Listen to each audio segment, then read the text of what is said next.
வணக்கம் உறவுகளே.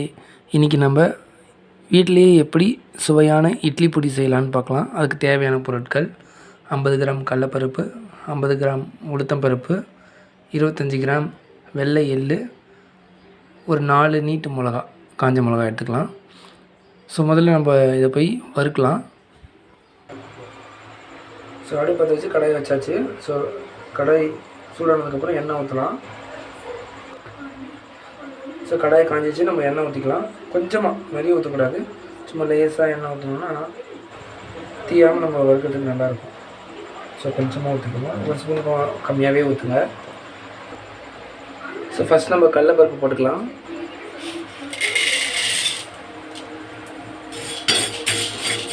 சிம்மில் வச்சு நல்லா வறுத்துக்கலாம்.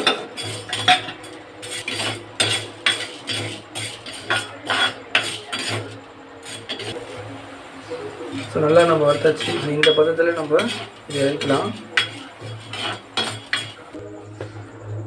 ஸோ அடுத்து நம்ம உளுந்து கொட்டிக்கலாம்.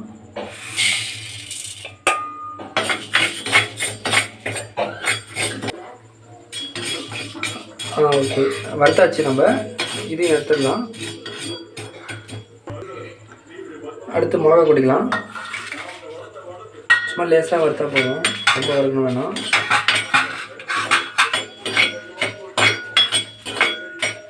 லேசாக, ஏன்னா மண் கடாய் இல்லையா, சூடு அதிகமாக இருக்கும். லேசாக வறுத்தா போதும். ஸ்டவ் ஆஃப் பண்ணிக்கலாம். போடுங்க. அடுத்து எள்ளு கொட்டிக்கலாம். அந்த சூட்லேயே கொட்டி வறுத்தா போதும். ஆனில் இருந்துச்சுன்னா எள்ளு வெடிக்கும், சில மேலாம் படும். அதில் அந்த சூட்டில் எள்ளு வறுத்தாலே போதும். இப்போ இதுக்கே பொரியுது பாருங்கள். நம்ம இதுக்கே ஆஃப் பண்ணி தான் வச்சுருக்கோம். ஆனில் இருந்து தான் பயங்கரமாக வெடிக்கும். அதனால் வெடிக்க ஆரம்பித்தோடனே நம்ம லேசாக வறுத்து எடுத்தால் போதும். ஆன்லேயே இல்லை அடுப்பு.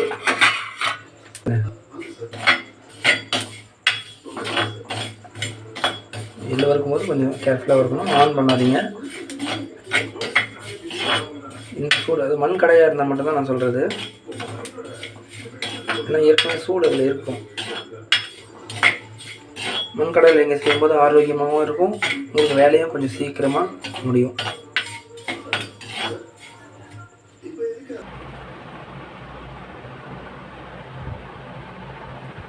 ஸோ ஆற வச்சுட்டு நம்ம என்ன பண்ணலான்னா அரைக்க போகிறோம். ஸோ அதுக்கு முன்னாடி நம்ம கொஞ்சம் இதில் பெருங்காயம் போட்டுக்கலாம். தூள் பெருங்காயம் தான் யூஸ் பண்ணுறேன். அப்புறம் நம்மளுக்கு தேவையான அளவுக்கு உப்பு, நான் கல் உப்பு யூஸ் பண்ணுறேன். ஸோ உங்களுக்கு தேவையான அளவுக்கு நீங்கள் உப்பு எவ்வளோ வேணுமோ நீங்கள் அவ்வளோ போட்டுக்கோங்க. அதுக்கப்புறம் அரைச்சிடலாம். நல்லா ஆறிடுச்சு, மிக்ஸி ஜாரில் கொட்டியாச்சு. ஸோ இதில் நம்ம என்ன பண்ணணும்னா, ஃபஸ்ட் டைம் நம்ம போடுறோம் இல்லைங்களா எண்ணெய், அந்த எண்ணெயை வச்சு நம்ம என்ன பண்ணணும், ஒன்றுத்தையுமே வறுத்து எடுக்கணும். ஸோ நீங்கள் தனித்தனியாக எண்ணெய் ஊற்றக்கூடாது. ஸோ இது பார்த்திங்கன்னா 10லேருந்து 15 நாள் வரைக்கும் நீங்கள் இது நல்லா ஸ்டோர் பண்ணி வச்சு நீங்கள் யூஸ் பண்ணலாம். ரொம்ப நல்லாயிருக்கும், கெட்டு போகாது. ஸோ நீங்கள் எண்ணெய் போடாமலேயும் பண்ணலாம், அது இன்னும் கொஞ்சம் எக்ஸ்ட்ராவாக நீங்கள் வச்சு யூஸ் பண்ணலாம். பட் எண்ணெய் போட்டு பண்ணிங்கன்னா டேஸ்ட் நல்லாயிருக்கும். அதுக்காக தான் நம்ம எண்ணெய் லைட்டாக ஊற்றி அதை வறுக்கிறது. அது மட்டும் இல்லாமல் தீஞ்சு போகாமல் இருக்கணும், அதுக்காக தான் நம்ம எண்ணெய் கொஞ்சம் லைட்டாக யூஸ் பண்ணுறது. ஸோ இந்த மாதிரி பண்ணி பாருங்கள், ரொம்பவே நல்லாயிருக்கும். ஸோ நம்ம போய் இப்போ அரைச்சிட்டு வந்துடலாம். ஸோ நம்ம இப்போ அரைக்க போகிறோம். அரைச்சாச்சு, ஓப்பன் பண்ணி பார்க்கலாம். ஸோ ரொம்ப மழை அரைக்கக்கூடாது. ஸோ இந்த மாதிரி பாருங்கள், இந்த பதத்தில் கொஞ்சம் மண் மாதிரி இருக்கணும். ஸோ அப்போ தான் நல்லாயிருக்கும். ரொம்ப மழைன்னு அரைக்கக்கூடாது. ஸோ இந்த மாதிரி தான். ஸோ சுவையான இட்லி பொடி செஞ்சு முடிச்சாச்சு. ஸோ நீங்களும் உங்கள் வீட்டில் ட்ரை பண்ணி பாருங்கள். டிஷ்ஷோடு உங்களை சந்திக்கும் வரை உங்களிடமிருந்து விடைபெறுகிறேன். நன்றி, வணக்கம்.